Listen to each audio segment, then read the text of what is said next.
মহান আল্লাহ বলেন, হে আমার বান্দারা, যারা নিজেদের উপর জুলুম করেছ, তোমরা আল্লাহর রহমত থেকে নিরাশ হয়ো না। নিশ্চয়ই আল্লাহ সমস্ত গুনাহ মাফ করেন, তিনি ক্ষমাশীল, পরম দয়ালু।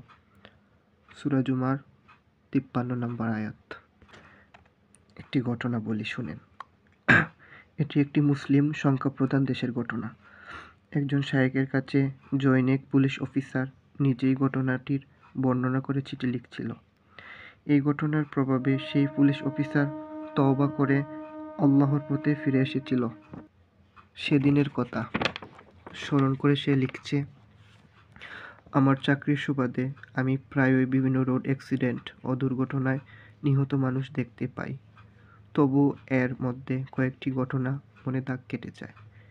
এরকম একটি ঘটনার কথা বলছি। এই দুনিয়া বড়ই বিচিত্র। মারাত্মক দুর্ঘটনার প্রত্যক্ষদর্শী হলাম। এক যুবক হাইওয়ে দিয়ে স্বাভাবিক গতিতে গাড়ি চালাচ্ছিল, কিন্তু একটি টানেলে ঢোকার পর তার চাকা পাংচার হয়ে গেল। টানেলের একপাশে গাড়ি রেখে সে বের হয়ে এলো। এরপর পাংচার হওয়া চাকাটি খুলে অন্য একটি স্পেয়ার চাকা লাগানোর চেষ্টা করছিল।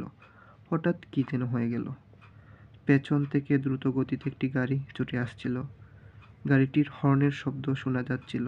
মুহূর্তের মধ্যে সেটি ছুটে এসে রাস্তার পাশে থাকা গাড়িটিকে প্রচণ্ড গতিতে ধাক্কা দিল।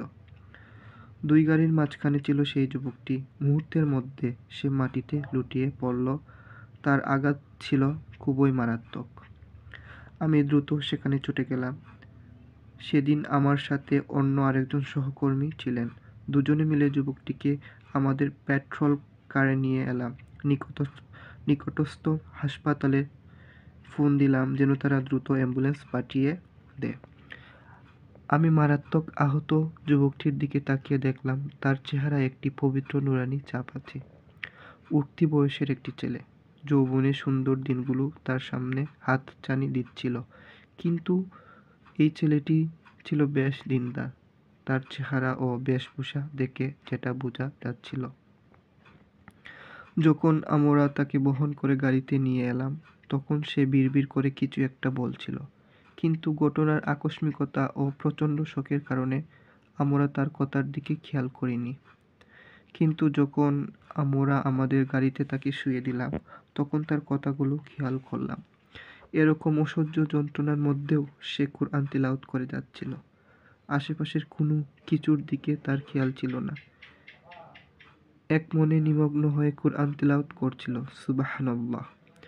কে বলবে এই ছেলেটা অসহ্য যন্ত্রণা সইতে না পেরে একটু পরেই মারা যাবে? রক্তে তার পুরো শরীর মেখে গেছে, জামা লাল হয়ে উঠেছে, দেহের কয়েকটি স্থানে হাড় ভেঙে গেছে। এগুলো খালি চোখেই দেখা যাচ্ছিল। আসল কথা হলো, আমি ছেলেটির চোখের দিকে তাকিয়ে মৃত্যু ছাড়া আর কিছুই দেখতে পাচ্ছিলাম না। কিন্তু সে তার মতো করে শান্ত ও মিষ্টি সুরে কুরআন তেলাওয়াত করে যেতে লাগলো।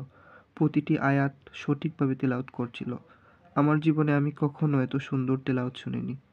আমি মনে মনে ভাবলাম, আমার উচিত ছেলেটিকে কালিমা পড়তে সাহায্য করা, যেভাবে এর আগে আমার সেই সহকর্মীকে দেখেছিলাম, কারণ এতদিনে আমারও কিছু অভিজ্ঞতা হয়েছে। আমিও আমার সহকর্মী দুজনেই সেই ছেলেটির অদ্ভুত মিষ্টি স্বরের তিলাওয়াত শুনছিলাম। হঠাৎ গুনগুন করে ভেসে আসা তিলাওয়াতের শব্দ থেমে গেল। আমার মেরুদণ্ড দিয়ে একটি বইয়ের শীতল স্রোত বয়ে গেল। আমার দেহের লোমগুলো দাঁড়িয়ে গেল। আমি দেখলাম ধীরে ধীরে ছেলেটি শাহাদত আঙ্গুলি উপরে উঠালো, আকাশের দিকে আঙ্গুল উঠিয়ে বলল, লা ইলাহা ইল্লাল্লাহ। এরপর পুরো দেহ নিথর হয়ে গেল। ছেলেটির মাথা এলিয়ে পড়ল আমার কোলে। আমি দ্রুত ছেলেটির নাড়ি পরীক্ষা করলাম, হৃদস্পন্দন শোনার চেষ্টা করলাম, নিঃশ্বাস চলছে কিনা তা বোঝার চেষ্টা করলাম, কিন্তু না, সব কিছু শেষ, সে মৃত। আমি ছেলেটির পবিত্র চেহারা দেখে চোখ ফেরাতে পারছিলাম না। আমার চোখ বেয়ে কয়েক ফোঁটা অশ্রু ঝরে পড়ল। আমি অশ্রু লুকানোর চেষ্টা করলাম। আমার সহকর্মীর দিকে তাকিয়ে দেখলাম, বললাম, ছেলেটি মারা গেছে। আমার কথা শুনে তিনি উচ্চস্বরে কাঁদতে শুরু করলেন। একজন পুলিশ অফিসার কখনো এভাবে কাঁদেন না। তাকে এভাবে কাঁদতে দেখে আমিও নিজেকে সংবরণ করতে পারলাম না।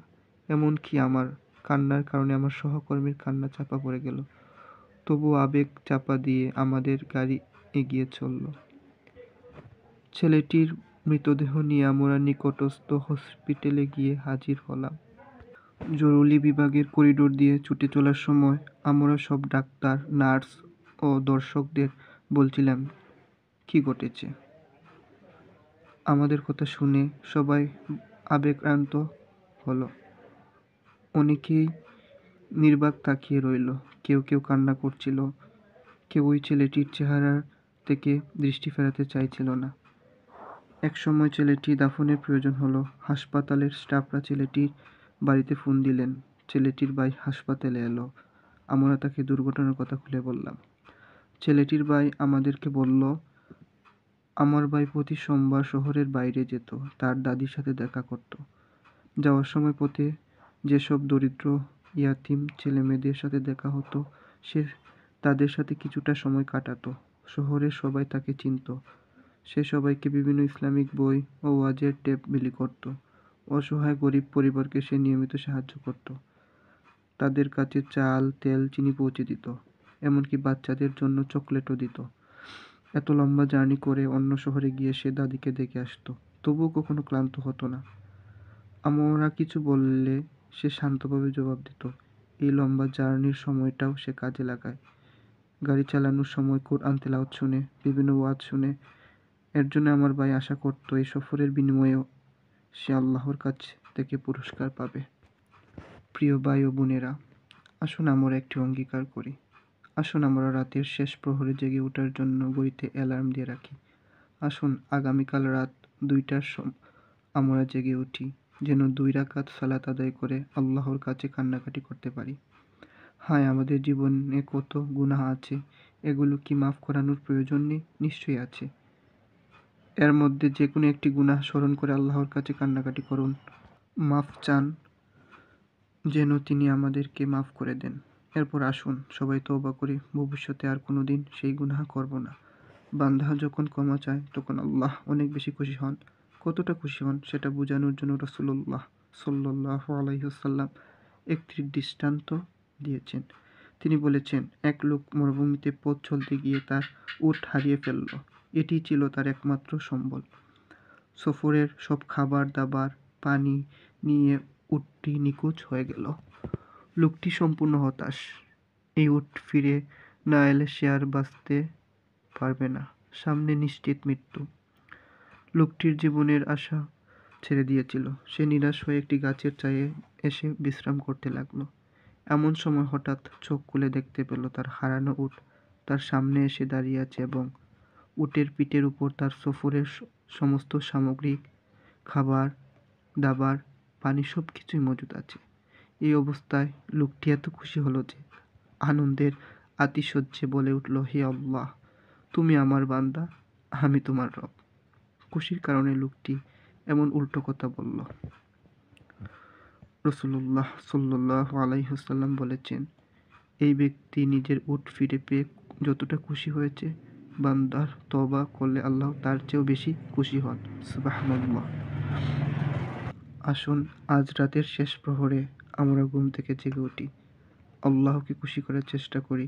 বিশ্বাস করুন, এর জন্য আপনাকে কখনোই আফসোস করতে হবে না।